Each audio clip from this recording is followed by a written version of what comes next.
చూస్ country delight, live better. ఇప్పుడే country delight app ని download చేసుకోండి.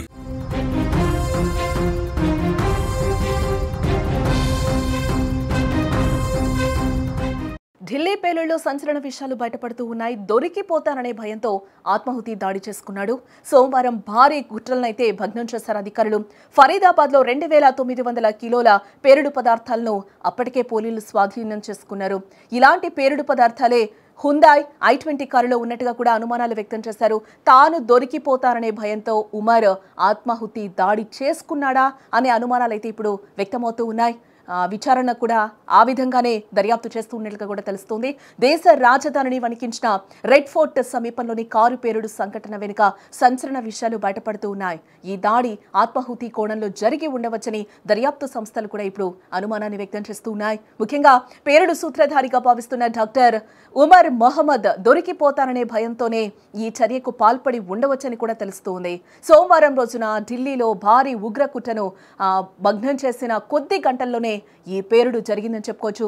ఈ కారణంగా ఉగ్రవాద నెట్వర్క్లోని కీలక వ్యక్తిగా భావిస్తున్న డాక్టర్ ఉమర్ మొహమ్మద్ భద్రతా దళాలకు దొరికిపోతారనే భయంతో కారు బాంబును తానే పేల్చి ఆత్మాహుతికి పాల్పడి ఉండవచ్చనే అనుమానాలైతే ఇప్పుడు వ్యక్తమవుతూ ఉన్నాయి. ఫరీదాబాద్లో భారీగా పేలుడు పదార్థాలు స్వాధీనం చేసుకున్నారు. ఢిల్లీ పేలుడుకు కొద్దిసేపు ముందు ఫరీదాబాద్లోని పోలీసులు జరిపిన ఆపరేషన్లో దాదాపుగా 2900 కిలోల భారీ పేలుడు పదార్థాలను అయితే అప్పటికే పోలీసులు స్వాధీనం చేసుకున్నారు. అది ఎప్పుడైతే 2900 పేలుడు పదార్థాలని స్వాధీనం చేసుకున్నారో ఆ తర్వాత కొన్ని గంటల తర్వాతనే ఈ పేలుడు సంభవించింది. ఇదే కోణంలో పోలీసులు కూడా దర్యాప్తును వేగవంతం చేసినట్లుగా కూడా మనకి సమాచారం అయితే అందుతూ ఉంది. ఇవి దేశంలో పలు దాడులకు వినియోగించేందుకు కూడా సిద్ధం చేసి ఉంచారు. ఢిల్లీ పరిసర ప్రాంతాల్లో పెద్ద ఎత్తున దాడులకు ప్లాన్ చేసిన ఉగ్రవాద నెట్వర్క్ ను పోలీసులు మరియు ఎన్ఐఏ అధికారులు సమర్థవంతంగా ఛేదించారని కూడా చెప్పుకోవచ్చు.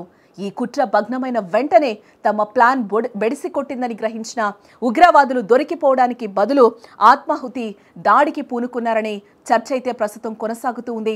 ఫరీదాబాద్లో స్వాధీనం చేసుకున్న తరహా పేలుడు పదార్థాలే రెడ్ ఫోర్ట్ వద్ద పేలిన హుందాయ్ i20 కారులో కూడా ఉన్నట్లుగా దర్యాప్తు సంస్థలు ఇప్పుడు అనుమానాన్ని అయితే వ్యక్తం చేస్తూ ఉన్నాయి. ఈ కారు బాంబు అత్యంత శక్తివంతమైందని, అందుకే పేలుడు కూడా తీవ్రత ఎక్కువగా ఉందని కూడా మనకి తెలుస్తూ ఉంది. పేలుడు ఘటనపై అధికారులు ముమ్మరంగా దర్యాప్తు చేస్తున్నారని కూడా చెప్పుకోవచ్చు.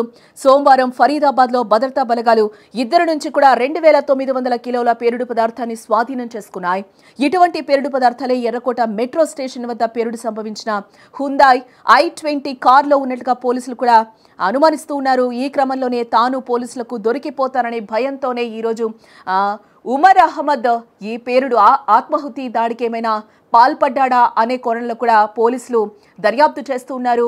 ఇవే అనుమానాలు కూడా ఇప్పుడు వ్యక్తమవుతున్న పరిస్థితులు కూడా కనిపిస్తూ ఉన్నాయి. ఈ మేరకు పలు కోణాల్లో పోలీసులు విచారణ చేపడుతూ ఉన్నట్లుగా కూడా మనకి ప్రస్తుతం సమాచారం అయితే అందుతోంది.